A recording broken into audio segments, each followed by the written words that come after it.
And with this, it's a pleasure to introduce the next speaker. And before I hand over to Vicky, just for you, a quick heads up, as you know, we're working on multiple stages here. So even though I'd love you to stay on the international stage for the whole afternoon, also please feel free to check out the 3 other stages we have. We do have the main stage, we have the innovation and workshop stage, and we have the digital identity stage, and we are running our programs in parallel streams. So as I said before, all the sessions will be recorded. Feel free to tune in and see what's happening on the other stages. And as I'm your host, I'm also happy if you're back on this stage. We'll be running until 4 o'clock, so there's plenty of time to discuss all the important topics that are happening when it comes to the eIDAS regulations. And Vicky, I can already see you on screen. It's a pleasure having you here. You will talk for the next around 30 minutes about the eIDAS 2 for a secure and interoperable digital future. You're the Trust Services Director at Intesi Group, and we're all curious to hear what you brought for us today. And again, if you're in the audience, if you have questions, if you want to comment on anything, please feel free to leave us anything in the chat, and we're happy to do a Q&A afterwards. Thank you very much. And Vicky, the stage is yours. Thank you. Thank you. Hello, everybody, and welcome to this session. Let me just try to share my screen. Here it is. So I will try to address in the next half of hour the current status of eIDAS regulation, what we are, where we are currently, and where we are headed to. And of course, in the end, I would be happy to take your questions, comments, and to have an interactive discussion on this presentation. So what is the status of the revision? Just to summarize, the eIDAS 2 proposal almost 1 year ago in June 2021. Then this year in April, we had the first compromise proposal of the French presidency. Recently, they released the second compromise proposal. Then in May, June, so this 2 weeks, the 3 main committees that are dealing in the EU Parliament with the proposal, ITRE, LIBE, and Jury Committee, published their reports with hundreds of amendments.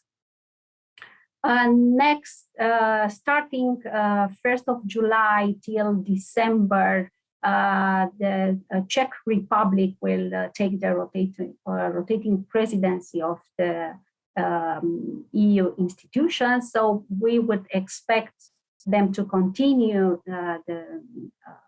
the work on bringing the eIDAS proposal to the end.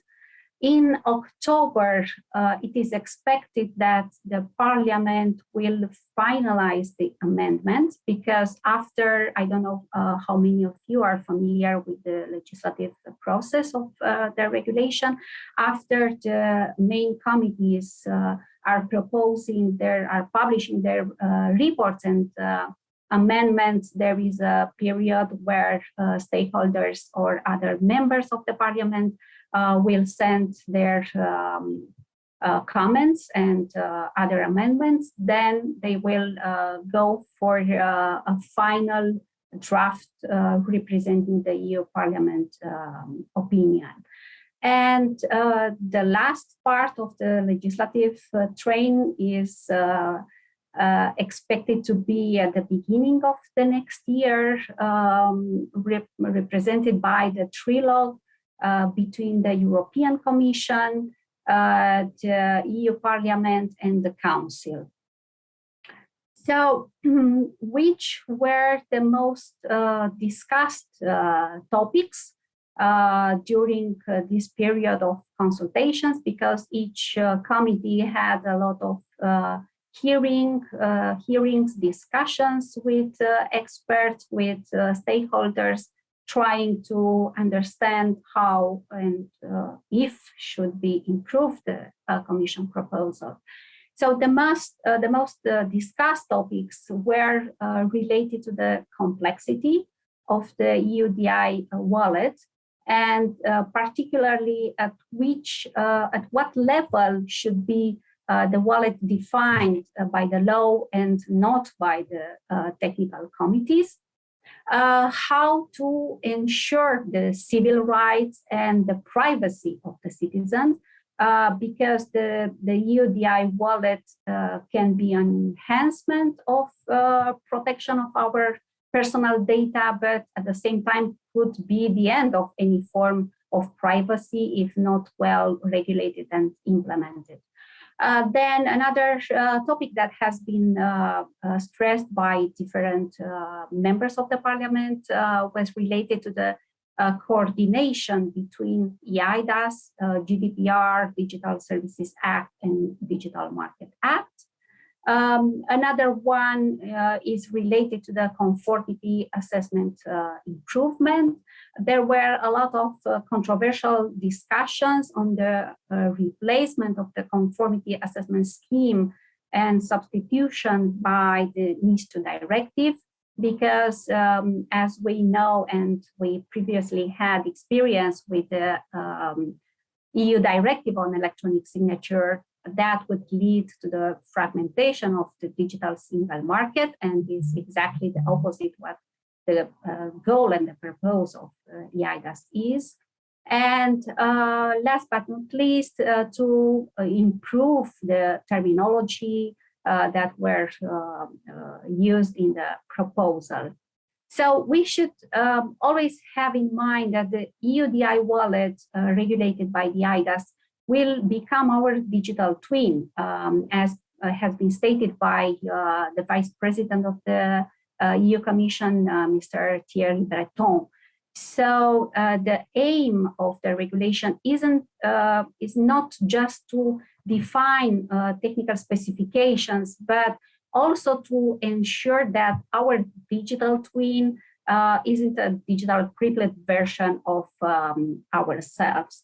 So the EU DI wallet is just a technical human interface. What matters really is how many sensors, flashing lights, buttons it has.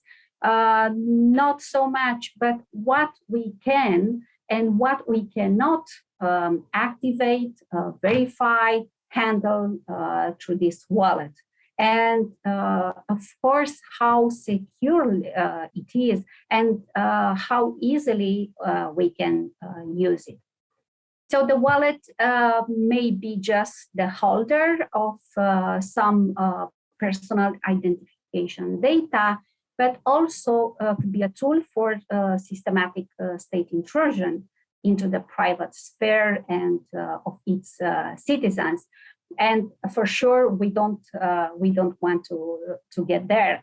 It may be an enhancement of personal data protection, but also be the end of any form of privacy. It all depends on what the eIDAS proposal will state in the end, and what and how will define or not define. Ultimately, what a NeoDI wallet shall be or shall not be is a political decision, not a technical one, because the authentication process also should be allowed, and what is forbidden or what is allowed should be stated by the law, not by technical committees or administrative bodies that don't have political legitimation and accountability. I will I have tried to summarize the most important amendments coming from the ITRE committee. The rapporteur for the eIDAS file is Romana Jerkovic from ITRE committee, so is that the person who led, who deployed an extensive effort in trying to analyze and to improve the file. So the amendments are related to providing transactions history with non-repudiation, the usage of zero knowledge proof with demonstration of attributes, attributes attestations, the use of secure elements, storing information in the cloud also should be optional, not mandatory. It introduced also the usage of multiple technologies and the requirement that the wallet should be available across different operation systems. One important amendment is related to the portability between multiple EU wallets with the exchange of attributes and attestations and synchronization between the wallets. So the user, the citizen, if one day will move to another country or would like to use another wallet provider, should be able to move the credentials to the new provider. Another amendment is related to the authentic sources that can issue known qualified attribute attestations. It has been inserted the recognition of self-sovereign identities, and we know that this space is quite mature on the market and could offer a huge potential for the identity space. Also, other amendments, equal access for users with disabilities. The use of biometrics should not be preconditions. Biometrics held or not held in the cloud. Then the EU wallet should provide recovery mechanism in case of loss of the device, because that was not stated by the current proposal. Has introduced the concept of interoperability by design, so the wallet should be deployed respecting this principle. The ability to revoke a relying party authorization to use UDI wallet, personal identification data as type of attestation of attributes, the requirement for a unique persistent identifier has been removed, as many member states have raised concerns regarding the usage of persistent identifiers. The supervision role has been assigned to a national competent authority. Also, another amendment established a new European Digital Identity Board to take over the role of the toolbox expert group in order to have better coordination and the right implementation of the eIDAS tool.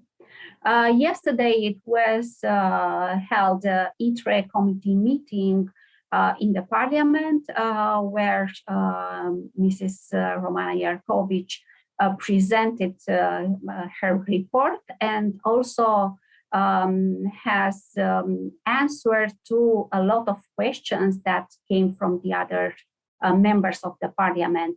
And what was really important and stressed by many of the members of the parliament that this report improve the chapter improve the governance because introduced a new chapter on that in order to assure a cross-border cooperation and coordination that would be fundamental for the right implementing of the and achieving of the European single European digital market. Also, other comments were related to proper coordination and cooperation, data protection, of course, to strengthen prevention mechanism instead of fixing once the problems occur. Again, privacy by design principle has been enforced. All transactions needed to be executed with the explicit consent of the user. And digitalization of public services will be a very important aspect of this proposal. The report introduces a new recital saying that this regulation should support the use of once only principle to foster development of interoperable e-government solutions to eliminate burden on public administration. From the LIBE committee also came recommendations regarding the privacy of the citizens once this EUID wallet and the new identity framework will enter into force.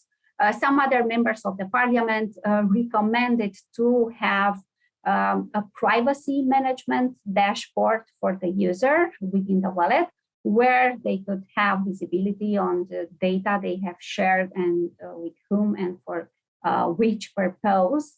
Also, fast and easy procedures to revoke access to the entire wallet when the security is compromised. So it should be as easy as a procedure as easy as the one for credit card revocation when we lose that one. Just to remind everybody that 28th of June is the deadline to receive comments and inputs on the ITRE report. So for those of you who are interested and following very closely this topic, I encourage to submit your comments to the ITRE committee. Now, from LIBE committee, I would like to stop to the amendment that is introducing the authentication definition in the preamble, and why that is important. Because the regulation deals with authentication and identification, and there is no a clear line, and the concepts may be misunderstood. So in order to protect the users from abuses and identity theft, the documentation and the regulation should make a clear distinction between identification and authentication. Because while electronic personal identification or electronic identity is a way to prove a unique identification of a person in a given context under the responsibility of the member states, electronic personal authentication means are ways to access online services and websites without necessarily disclosing personal identity. So just think about that. We are entering in a shop, so nobody knows our name, our age. We just enter and buy stuffs, and we go out. So the same should be in certain cases. So a full personal identification, be that electronic identity or passport or driving license, is needed when citizens interact with a public-private legal entity, but in the interactions with platforms, websites, applications, and other online services that, by the way, are carried out several billions of times daily, such entities have no right to require full disclosure of personal identification data. So what are the next steps? The eIDAS expert group published a non-mandatory outline, European Digital Identity Architecture and Reference Framework, which you are very familiar with by this time, providing summary descriptions of the eIDAS expert groups, understanding of the wallet concept, including objectives of the UDI wallet, roles of the ecosystems actors, the wallet's functional and non-functional requirements, and potential building blocks. So considering that the European Digital Identity Wallet will enable users to access online services, share their data, and electronically sign, seal documents securely. The most significant use cases include a secure and reliable identification to access online services, mobility and digital driver's license, healthcare, and digital finance. What are the actors and roles in a user-friendly diagram? So the document describes the different roles of the UDI wallet ecosystem and highlights its multiplicity and complexity, both in the interactions among the various players and in the difficulty of coordinating and harmonizing this role in the generation, management, and use of the data and the functionality provided. The document, the outline document, also describes the functional requirements of the wallet based on the legislative proposal, identifying functionalities divided into 5 categories: user interface, data storage, complex functions, cryptographic protocols, sensitive cryptographic materials, and eIDAS module. What's next in the identity framework? So I think that starting 2024, when hopefully the eIDAS regulation, the eIDAS 2 proposal will enter into force, and we will have also the large-scale project implemented, we will have a quantum leap. It is in some way similar to the Nokia Apple moment. So we are using now a kind of Nokia phone where our digital identities cannot be used cross-border, where we don't have functionalities or attributes, attestations that we can easily share with other public bodies when we need to get access to the services. But once the EUDI wallet will be regulated and properly implemented, I'm really confident that we will have access to very large scale of services in a very easy and user-friendly way.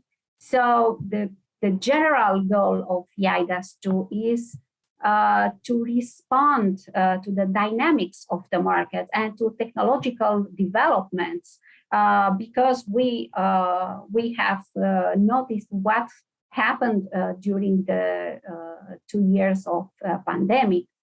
It will also offer a harmonized approach to security, also for citizens relying on a European digital identity, representing them online, and for online service providers will be able to fully rely on the wallet and to accept digital identity solutions independently of where those solutions have been issued or where the digital identity or the credential has been issued. So this objective is pursued through the passage from the reliance on national digital identity solutions only to the provision of electronic attestation of attributes valid at European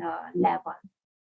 And with that in mind, I'm happy to hear your comments, impressions, questions, if you have. Thank you. Thanks a lot to Viky for doing a deep dive into the amendments, reminding us of the deadline for comments, and also for trying to break it down. Yeah, you just said it. If there are any questions from the audience, feel free to use our chat. If not, because there's currently no questions, I do have one for you, because I guess we all agree that digital identities have the power to truly transform society and business. And so as you also have a lot of experience on the US side, maybe for the last 5 minutes we have on this panel, do you see any differences in the approaches to the topic and on what's being discussed when it comes to digital identities? Well, you mean by how will that take place with the new regulation, right? Right, but also from just in a broader context, really, how these questions are perceived and what's kind of the legislative view when it comes to these regulations from kind of the US perspective on one hand, and the eIDAS and the European discussions that are taking place here at home. Yes, I think that the eIDAS regulation has the full potential to become a model as has been for the trust services, because at the beginning, the current eIDAS regulation has the two parts, one dedicated to electronic identity and the other one to the trusted services. So the parts related to the trusted services, the governance, the supervision, the implementation has become a model that has been taken into consideration by other countries. So I mean the third countries all over around the globe.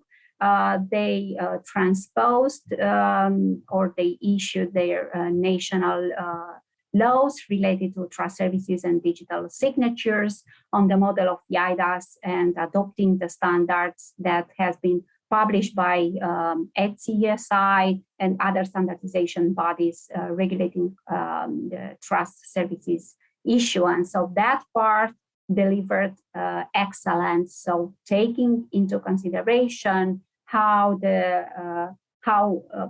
everything has been organized and coordinated, I'm very confident that the new revision related to the electronic identity framework will become the model for the third countries and also for US as well.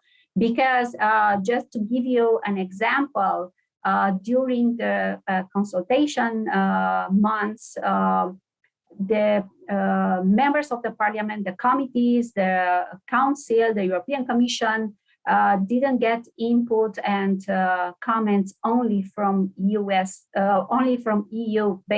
companies or stakeholders. There were a lot of comments and inputs provided by companies that are based in United States or in other parts of the globe, which means that it is a really very important framework where the others are looking very carefully, and perhaps they will use the model. Thanks a lot for that answer. And we do have a question in our chat. So if you have 2 minutes to answer that, it's the question from Jens is, how do you look at the whole infrastructure from a security point of view? Mobile phone producers, most of them located outside the EU, and mobile telcos handling the traffic. Well, I think this question is very carefully addressed within different committees and also within the standardization bodies and by the expert toolbox, by the toolbox expert group, by eIDAS as well. There is not a clear answer or a solution to that, but there are a lot of efforts to mitigate the risks and to have a secure solution. Just don't have in mind that the data is stored in the wallet. All the data or our personal data is stored by the wallet. So we should not make this confusion. Thanks a lot for clarifying that. And I guess that's almost on point. Viky, it was great having you here. Thanks for taking your time. Thanks for answering our questions.